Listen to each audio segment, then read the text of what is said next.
My dear brothers and sisters, distinguished guests, Samahatul Ulama wal Mashayikh wal Afadil, Honorable, Your Excellencies, let me start my speech by Islamic greeting and say Assalamu alaikum wa rahmatullahi wa barakatuh. First of all, I would like to express my gratitude and I thank my dear brothers, Agha Sultan, for establishing and holding such wonderful program which is useful for humanity. And the secret and philosophy behind of such program is bringing human beings together for commemorating something which happened for the life of humanity. Today we gather here to speak about a man who does not belong only to one religion, one sect, or one nation. He belongs to the conscience of humanity. His name is Hussain ibn Ali, and his uprising is the brightest flame of freedom, justice, and dignity in the dark pages of history.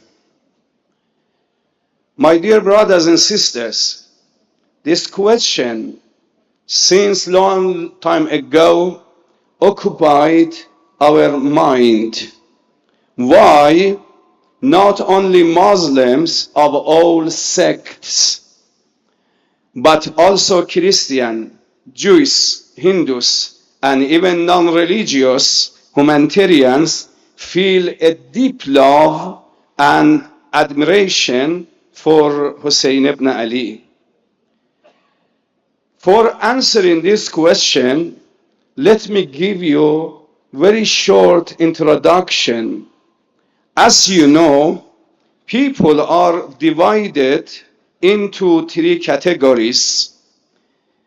The first category of human being is loser or deceived human being, which in Arabic term we call them maghboon. The second category of human being is effective, which we call them in Arabic term mu'athir.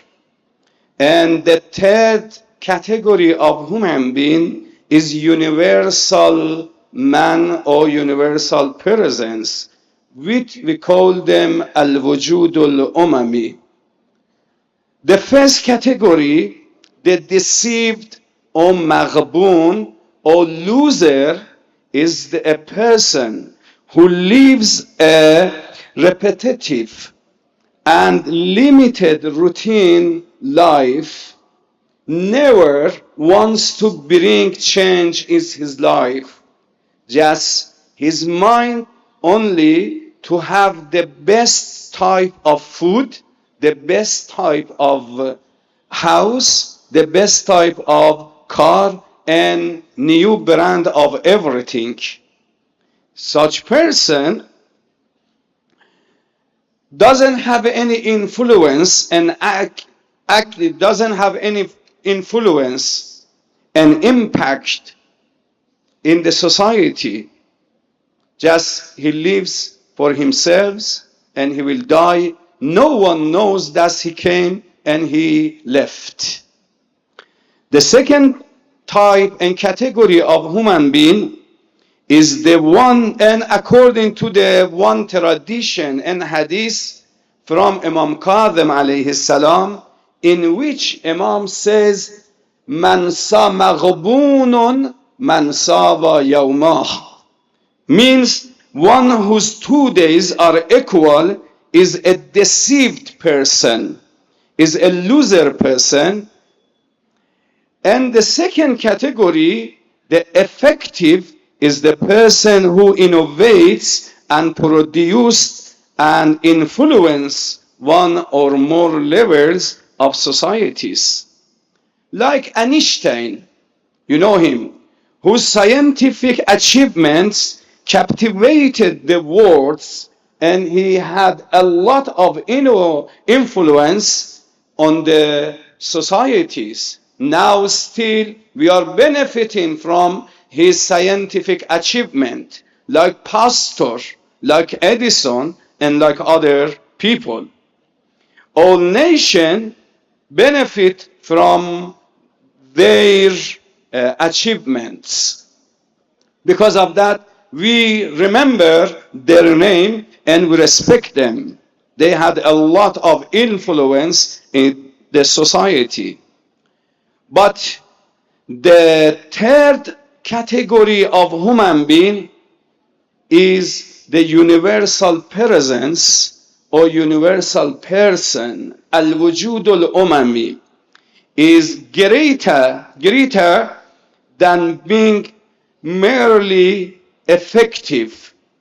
But this type and this category of human being has an achievement by which all nations praise on him and on them.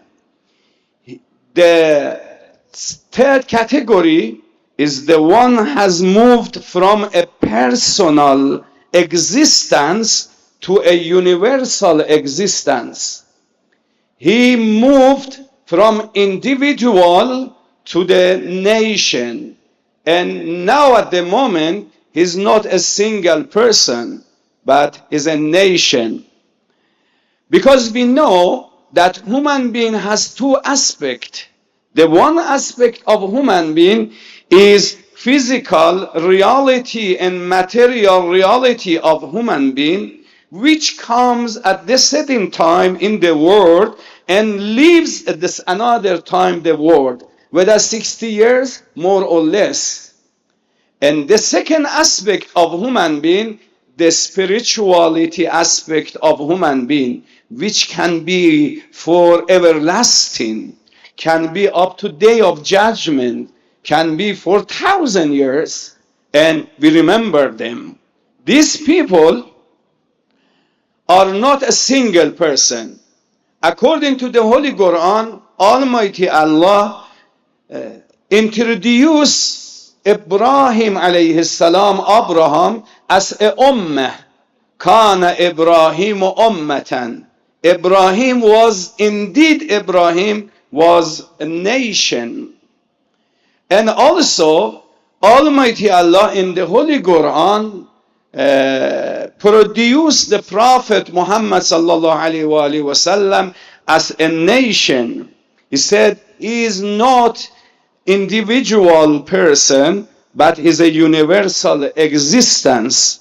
Every language, race, and ethnicity celebrate his name. This is a manifestation. This is manifestation of all virtues which human being can have it. Imam Hussain alayhi salam is also a universal figure, having transformed from an individual to a universal presence. Now he is not a single person, but he is a nation.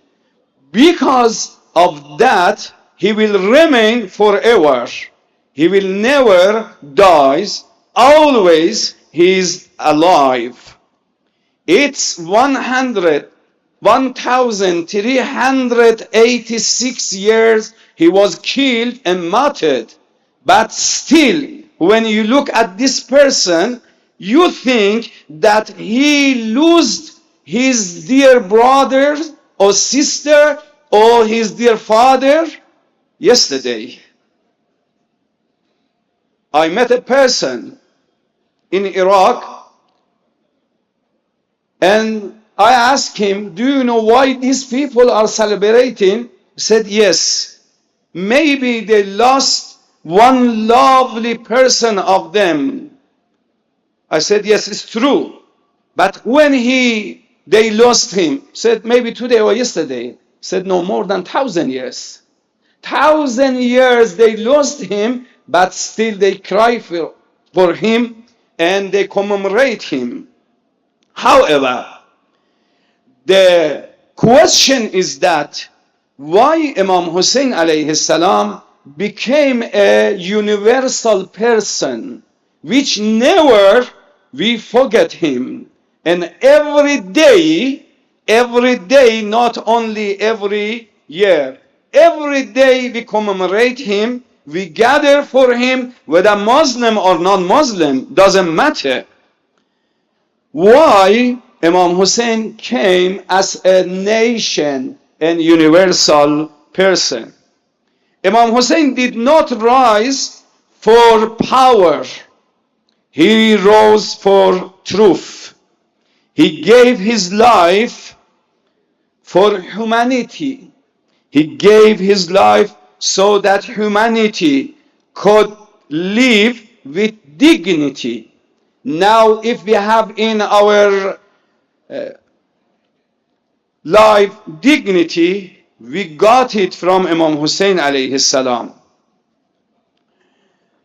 That is why Mahatma Gandhi, the leader of India's independence movement, famously said, I learned from Hussain how to achieve victory while being oppressed. If India wants to be successful, it must follow the example of Imam Hussain alayhi salam.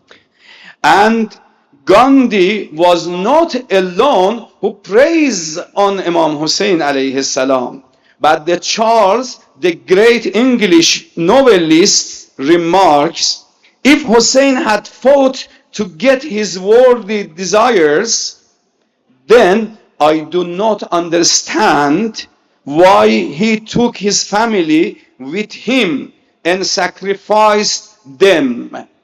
No. Hussain gave his life for the sake of Islam, for the sake of God, for the sake of humanity. Actually, Edward Browns, the British Orientalist, says, is there any heart that does not cry when hearing the story of Karbala?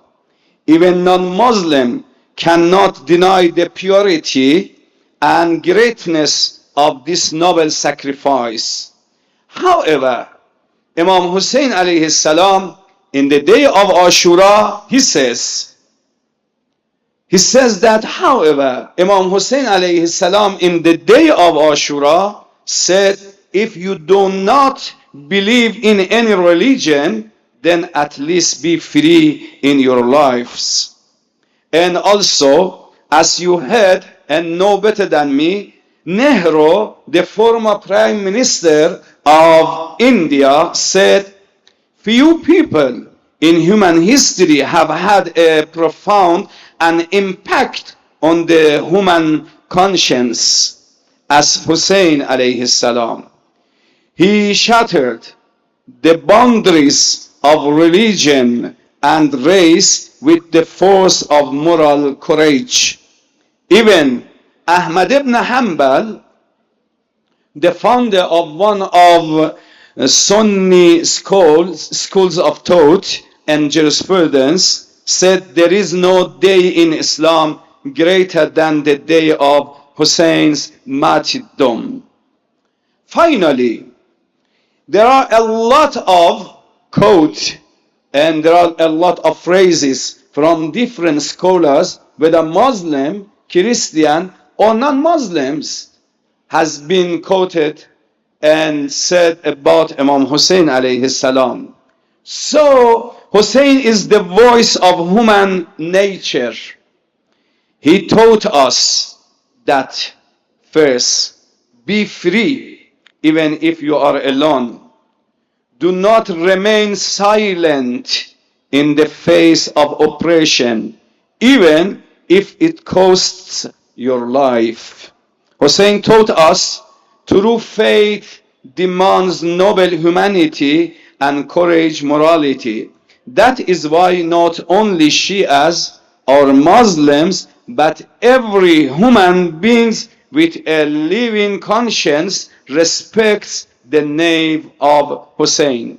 In today's world, we are in greater need than ever of the example of Hussein. Let us turn our love for him into awareness, and awareness into action, and action into a justice. In the end, I would like to express my deeply thanks to my dear brother Agha Sultan for his bringing such elites, scholars, and different people from different cities, countries. They gathered them here to commemorate Imam Hussain alayhi salam. Thank you very much. Wassalamu alaikum wa rahmatullahi wa barakatuh.